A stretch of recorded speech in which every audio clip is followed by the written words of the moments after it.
तोहरा नजर से देश तुहानी पागल हो गई नी हम।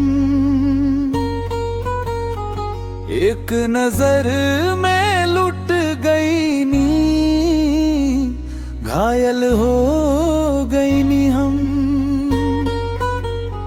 तोहरा हंसी के जादू में फसल हो गई नी हम। तोहरा नजर से देश तुहानी पागल हो गई नी हम।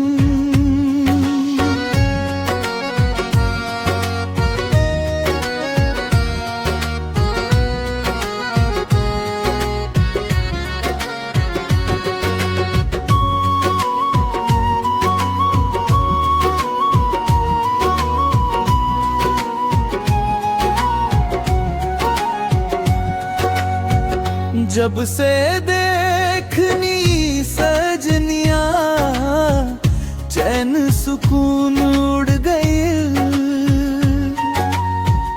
दिन में सपना रात में याद तोहार पड़ गई। कजरा वाली आँखें दिल पर वार कर गई। हम ताकेले रहल बानी दुनिया छोड़ गई। तोहरा बिना अब जीना मुश्किल लागे हरदम। दिल के कागज पे लिखनी तुझसे हमार हर गम। तोहरा नजर से देश तुहानी पागल हो गई नी हम।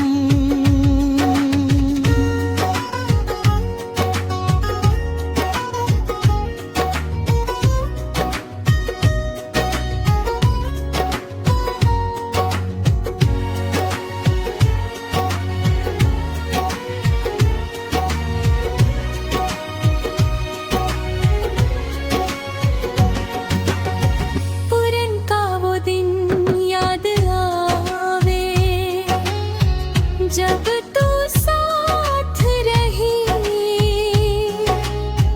हाथ में हाथ लेके चलनी, हर बात खास रही। आज दूर बानी साजन तड़पे दिल हर रात। तोहरा बिना अधूरा लागे जीवन के हर बात। लात आ जाए जान कर ले हमसे बात। टूट जाए सांस अगर और बढ़ गई दूरियां।